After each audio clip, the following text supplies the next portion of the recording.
My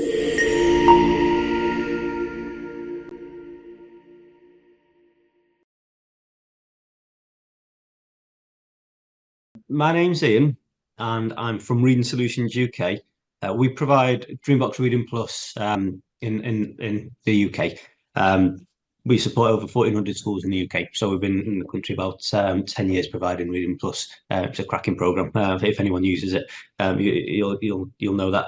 But Dreambox Reading Plus is provided by Discovery Education. They also provide Dreambox Maths, which is a fantastic program, and we've got the opportunity to provide it in the UK. This session today, we've got Laura from Dreambox Maths, who's an absolute expert on the program. She's going to give us an overview of the program, and with that, I'll leave you in Laura's capable hands. Awesome. Thanks so much, Ian. Like Ian said, I'm Laura Macaluso. Really excited to talk to you all today about Dreambox Math and how we can support the students that you work with. So if you have any questions throughout, please feel free to use the chat box. Some of our colleagues on here will interrupt me if need be, if I need to answer anything, but please, please, please ask all your questions so that you can leave here today feeling like you know all the answers. All right, so the first thing we're going to talk about is what is this program? So like Ian said, it is a US-based program, but we are 90% aligned to your English curriculum. We are a K through 8 program that does dip into Algebra 1 readiness as well. So no matter where your students are at, we do have the content that is just right for them. It's a student-driven program, so that means that every single time students are logging into the program, we're giving them feedback based on their answers, based on how they're inputting their thinking, but we're also changing how we relay the questions to them based on all of those mouse clicks that they're making. So Dreambox is able to, in real time, adjust for your learners so that they're getting the best next problem for themselves and the best scaffolds and supports to help move them forward. So it is continuously adapting to that learner based on every single data point. So all of those mouse clicks are giving us data points to help us understand your learners. And that's done continuously. So this is very different from a lot of other programs that are on the market where you might take a one-time test and then your students get more of a paved pathway, and then they take a mid-year assessment and then an end-of-the-year assessment.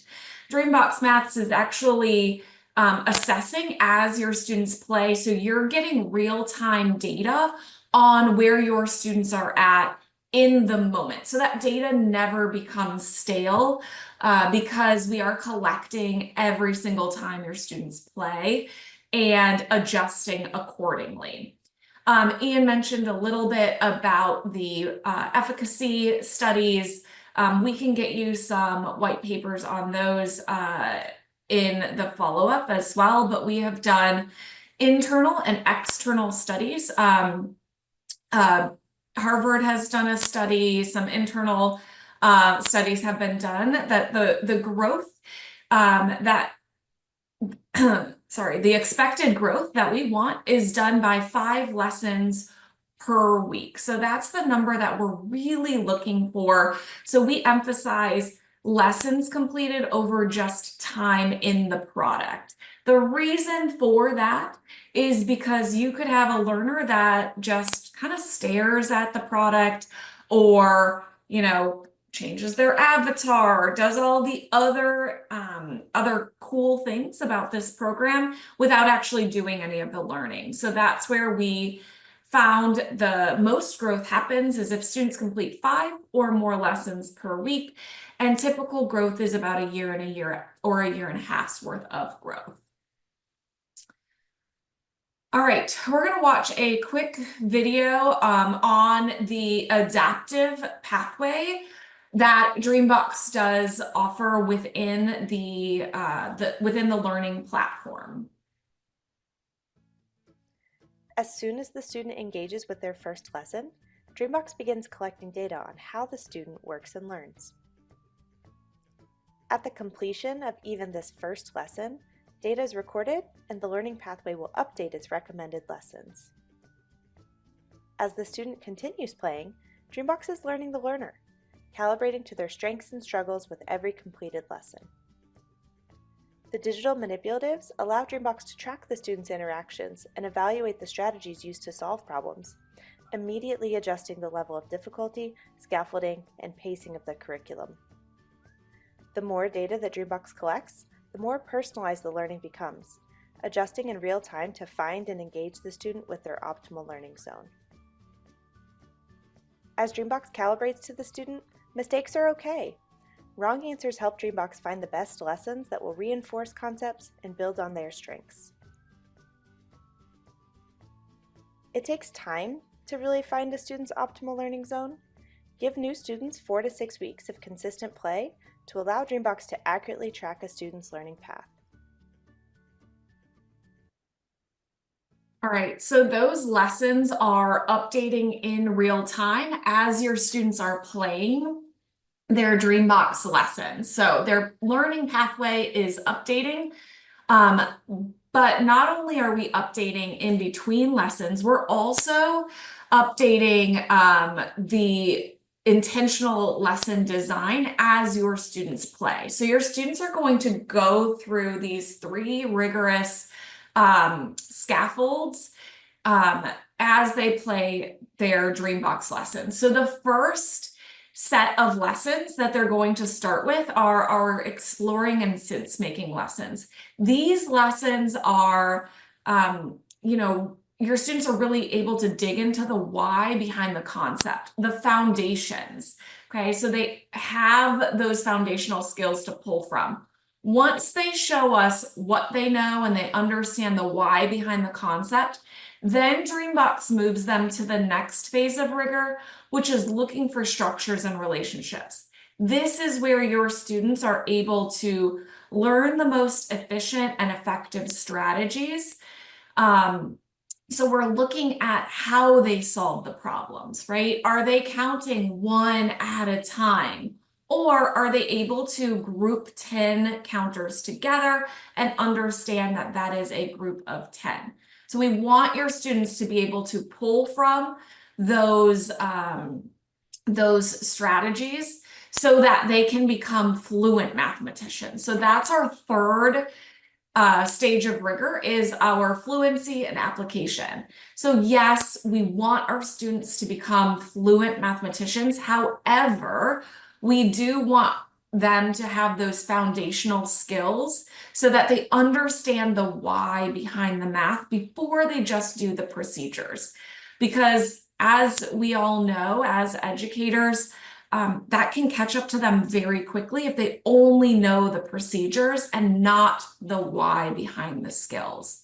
So we really make sure when a student is deemed proficient in a content area that they have run through all 3 types of rigor. And this will really be dependent on the learner, how long this progression takes. Some learners are ready to go into that fluency portion after only a couple lessons. They've showed us that they can understand. They have the strategies to pull from. And some other learners are going to take a little extra time to really have that learning concrete for them. Within the lessons, we do tailor to your learners. So we have the ability in the lessons to change the number of problems that are being asked of your students. Okay, so we do not want to hold a student in a lesson if they are grasping that concept. We want to make sure that their attention span is grasped every single moment of the lesson. And if we're asking them too many problems that they are getting correct, they're going to get bored. So our system is going to recognize that they're ready to move on, and we will shut that lesson down and replace it with something that's going to be more beneficial for that learner, challenging them at the right pace. The next thing that we can do is we can change the type of task that's being asked or the manipulative that's given. Okay, so a lot of times our younger learners will be given math racks to count from, and maybe they're just not grasping the concept with that math rack. So we change it to a tens frame. So in the moment, the system can recognize that that is not the best tool for the learner right now. We always come back to it, so we want to make sure we're building them back up. But potentially we can change that out. And then the scaffolded hints are given to your learners at just the right time. So based on the moves that they're making, those are the hints that they're going to hear.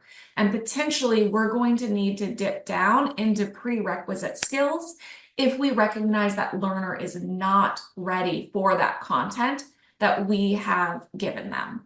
So these lessons are truly being written for your learners in real time as they play on the program. So no two lessons. If two students are working on the same concept, they can't really look over to another student's computer because it is not going to be the same experience. It is truly dependent on how they answer those questions. Your teachers will be given the information on how the students solved the problems, how they, their proficiency rate, things like that in our teacher dashboard. So your teachers will be very well versed in how the students are performing and how that data can then intentionally inform their instruction. All right, so let's kind of take a look at the student learning experience. So we do offer 3 different age-appropriate environments for our learners. All 3 of these learning environments are very video game based, okay? So gamification is huge. We want to make sure that we are engaging the learners so they want to come back and they want to interact with the games or what we call lessons, right? So we're almost tricking them into the actual learning. Our K-2 range, that is based on storybook characters. So they have pirates to choose from, pixies, pet friends, all of those pathways that they can go on. They are going to be the same content. So whether your learner chooses the dinosaur environment today and the pets tomorrow, they're still going to get their just right environment that follows them wherever they go in that path. The other thing that's super important about this is, let's say you have a year 4 student that is working on year 1 content. They are going to see the content relayed to them in their rostered grade level. So if they are working below grade level, they're not going to see the below grade level learning environment. They will see the content that's just right for them, the same as their peers' environment. So if they look over to another student's dashboard, they won't be able to see the differences there. The other thing that you'll notice as you look at the environment, so this is our primary environment here, each one of these circles is a lesson that your students can choose from that day. These lessons are constantly updating. So the moment that one closes out, they'll recalculate, more will open, okay? So we do believe in the value of choice for our students. And sometimes it's the illusion of choice, right? So sometimes if they're avoiding certain topics, we'll take away some of these options so that they do have to choose those circles, okay? So we want to make sure our students are really well-rounded learners So we wouldn't want them just to excel in one concept over another. In our learning environments, we do have engagements built right into the system. So for our primary learners, we have things like they earn tokens and backpacks for completing series of lessons, and the students get super excited about collecting their certificates. Oftentimes they talk to each other about, hey, what certificate did you get today? Oh, I closed out my pirate level. They get really excited about some of those additional add-ons that we have. They can also spend the money that they earn in their, or the coins, I should say, they earn in their lessons. They can spend that to do things like change their avatar, change their background music, play in those engagement areas. Those engagement areas can also be restricted during certain times of the day as well, so that you can have a more focused math block if you so choose. All right, any questions so far? I'm gonna pause. I do not see anything in the chat, but I'm gonna give you a moment to kind of think about that. And then if you have any questions, please put those in the chat. Awesome, great questions. So how long does each lesson last? So for our primary learners, only a few minutes. We really want to make sure that we have these micro learning objectives, right? So we want to hold your students' attention with the least amount of time as possible. So we typically say for primary learners about 5 minutes. My middle son is in that primary environment right now, and it usually takes them about 2 to 5 minutes to complete a lesson. And then for our students that are working in our 3 through 5 band, it usually takes around 10 minutes to complete that lesson, but it really is dependent on the learners. Is there anything for the children aged 8 up? Yes.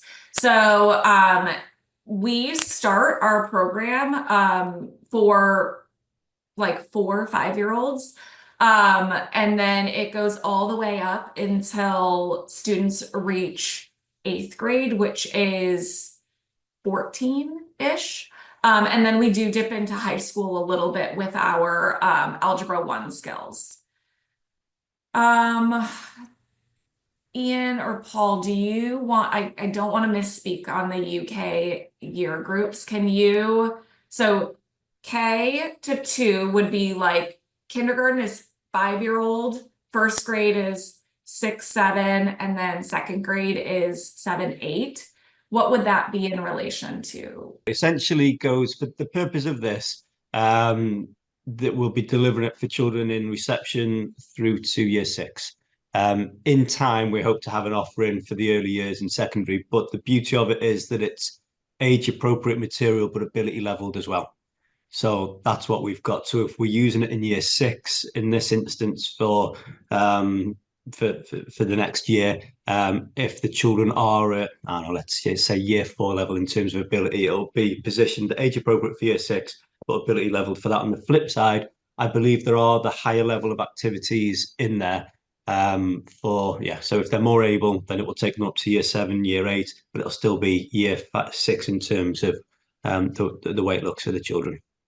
Yep, and I think this might have been where the confusion is on this slide. So this is not ages. This would be our US grade levels. So that's where, so this would be grade or ages like 8 to 11. And then this far right one would be 11, 12 to and up years old. Absolutely. And sorry to interrupt there. So grade 8 is year 9. So that's the way it looks. So you just reverse from there. Perfect. Thank you. I'm learning all the things. All right. So the other thing that I did want to say, I think, so Rachel's question was not only how long is each lesson, but session wise, I do want to dip into that as well. So we typically recommend to not have your students log on for any less than 15 minutes. Just because your students can log on, they can, put their password in, they can choose a lesson and at least complete one lesson during that 15-minute block. So really great questions. And then feel free to, keep them coming. I've got the chat up as well. So, I did want to hit on how we can talk about implementation, or what does implementation look like? So Dreambox was written so it would be very only as hands-on for a teacher as they wanted it to be, right? So it can be very hands-off and not feeling like an additional thing that we needed to do as educators, because you know the hours in the day are so short. And we want to make sure that what the product we're giving you is as easy to implement as possible. So what we do is we ask for those 5 lessons per week. And those lessons are, like I said, anywhere from 5 to 10 minutes in length. And then Dreambox is really simple to implement in a multitude of ways, right? So you can have the entire class on their computers at the same time. They'll all be working on their own instruction. And it's really like having that teacher assistant right there with every single student. A lot of schools use this like station rotation or workshop model. If they come in early before school and want to jump on a computer, they also have access to Dreambox at home as well. So really, however it fits into your school setting, your classroom setting is perfect.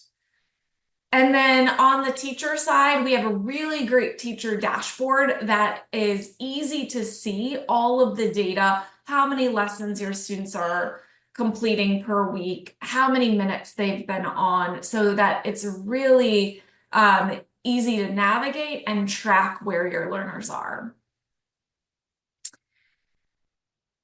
Students are also able to track their lesson completion goal on their end as well. So as long as they are aware of what their goal is, they can track that right there from their student dashboard. And every time they finish a lesson, their dashboard will kind of, have a little celebration. They'll see the number tick up. So they'll be really excited about finishing those lessons. And like I said, that number does reset every week. So on Sunday night, that will reset. And so when they open their dashboard up again on Monday, they'll see that fresh 0. We also have built-in lesson supports for your learners. Okay, so all of our lessons are built with these really intricate manipulatives. So students are actually taking ownership of their own learning. So they do need to build things. They need to prove how they know. And the way they do that is on these lessons here. So they can have the directions read to them. Okay. They do have the support toolbar if they need to ask for a scaffolded hint or help with how to manipulate a tool, or hey, I don't know what to do. They would click on that question mark, and that's when our supports would layer it. They're also able to see the progression of the lesson, and they can ask for that scaffolded hint at any time. And that hint is based on the last move that they made. So if they click hint, they're going to get the hint that's just right for them in that moment. From the teacher side of things, we do collect data every single time your students are logging in, and that's filtering it into our reports, okay?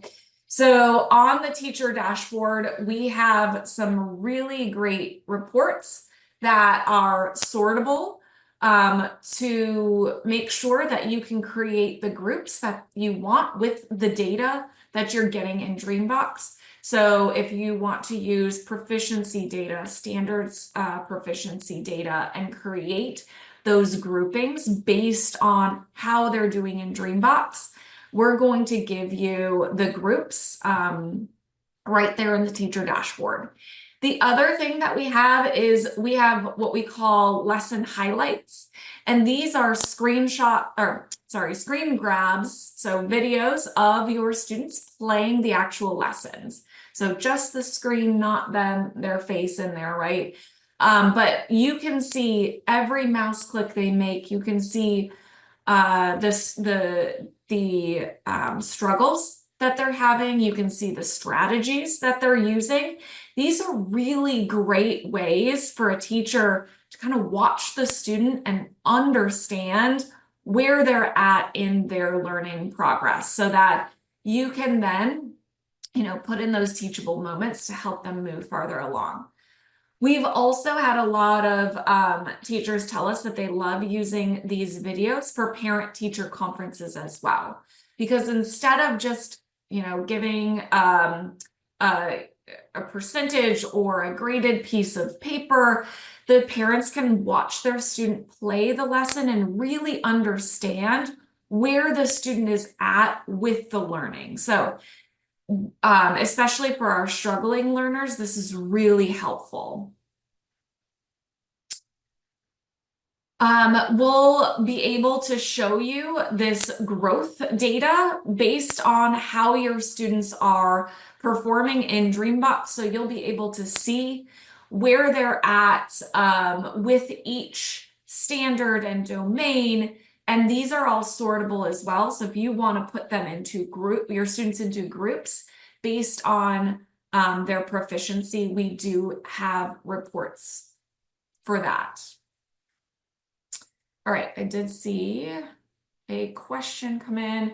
Does it generate any type of certificate leaderboard for the use? So yes. So we do have certificates that will populate in the student dashboard, so the student can see them, but your teacher can see them on their teacher dashboard as well. These are printable. You can save them as a PDF. I have a lot of teachers that like to take screenshots of them and share them to parents that way, so they're not printing out a ton of paper. But yes, we do have built-in certificates and ways to celebrate your learners.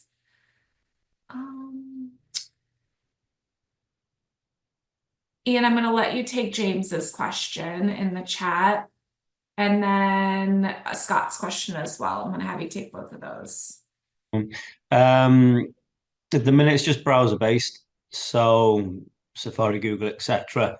The app for the iPads is due to be in place for September 25.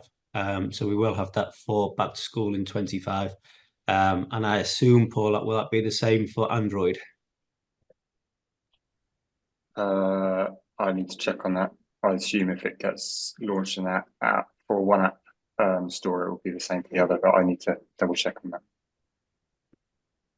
Cool, thank you. And Reading Plus, Scott, you've got Reading Plus, that's great. The accounts won't be linked, they'll be kept separate. They're two different programs, so we'll keep them separate. You can't have the same reporting data. But again, when it comes to that, we'll talk all the staff through in terms of the training, looking at the reports, etc. So we'll make it really easy for you to use both programs at the same time. Good questions. Yeah, really good questions. The last thing I want to go ahead. Sorry, I was just going to say, just to add to the kind of the accounts be linked. We will be looking to add SSO, so therefore you should be able to sign in with that to both of these products rather than having two separate. So that will be back to school 25 as well. That'll be super helpful for the students, right? Then they can choose their math product or their reading product all from the same page. The last thing that I want to talk about is our assignments before I open up to any other questions that you have. So we talked about our Dreambox adaptive pathway. So students are always generating new lessons for themselves. So that will always happen, right? There's a way that teachers can assign certain lessons to students based on the data that they want to collect. Or let's say they're teaching a certain concept in class and they want Dreambox to also work with the student alongside their teaching. So we do offer teacher assignments as well.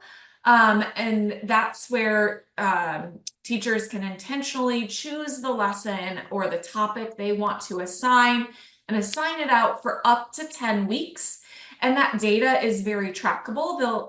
The teachers will get a really nice growth graph, like this line graph on the screen, that will show the growth the student is making in that concept week over week. So teachers will not only have the data points that Dreambox is gathering from their typical assignments, if they assign a teacher assignment based on the needs of the learners or the needs of the teacher to front load specific content or assess on specific content, the data will be tracked on those, and really nice printable graphs will be created for those as well. All right, awesome. I see lots of questions in the chat. I love it. Are there any activities that would support the year 4 multiplication chat? It's a timed government assessment on quick recall of times tables. So, yeah, so we do have those fluency lessons built right in there. So you'll be able to, you can even assign that content if those checks happen at certain times. You can, assign those fluency targets before, just to give them some practice.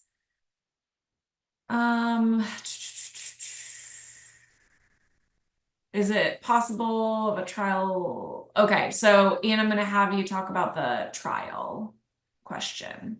The simple answer to that. So we do the same with Reading Plus. It's just a chance for, so as the company Reading Solutions, we're keen that schools buy programs based on impact, scalability, sustainability. So we always offer a pilot to make sure it's suitable in your setting. We support you through the pilot as well. We'll provide training through the trial to make sure you're getting the most from it, to make sure you fully understand the program before committing. So that's a yes. In answer to Carol's question, I'll pick that up. That will be matched to our scope and sequence. So that will be matched to UK levels in time. And Gemma, I may as well pick this one up as well, Laura, if that's okay. You're correct. It will be adjusted based on their ability, but it will be age-appropriate activities that they're working on. So yeah, and thank you for that, Rachel, as well. No, good questions. I could box them off. Yeah. So yes, when this is released to you all, you will see, I know if you saw any of my report screenshots, they were all in American standards, state standards, Common Core, things like that, but they will be in your standards. Right. We have just a few more minutes left. I do want to make sure that we answer any questions, or if there's anything else you were wondering, now is the time. There's another question in the chat that I can answer. This one is really exciting because Ian in the chat, Ian wrote that they teach special needs and their students are generally below grade level. And that is something that Dreambox is, really amazing at, is teaching students at the level that they're at. So Ian, you can actually set your students to they'll be rostered at year 7, but you can set them at year 3 to start the content. So they'll still see our more age appropriate level learning environment, but you can tell the system this is where we need to start the content at. Okay, so they don't get those year 7 lessons right away. And then Dreambox will immediately from there start calculating and finding the exact placement for your learner. So yes, you can have control over where they start. It's a really good question. Laura, is it worth just touching on Launchpad, which we at some point next year will look to use as well? Yes.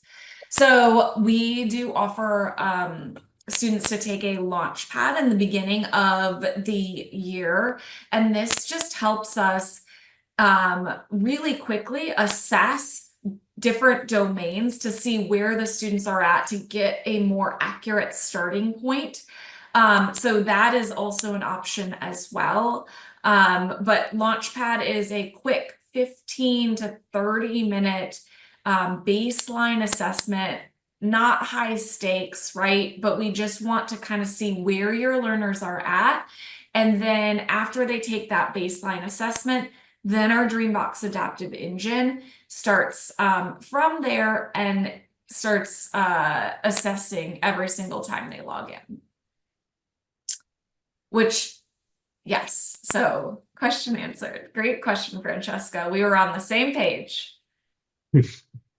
What other questions do you have?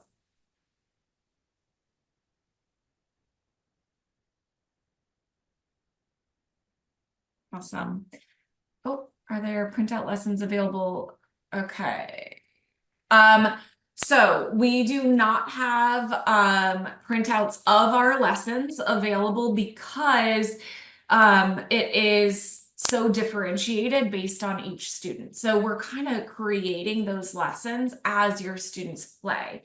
And we need the input of the students on those virtual tools, those virtual manipulatives to create the next best lesson, to input the sounds into the lesson. So no, we don't have printables.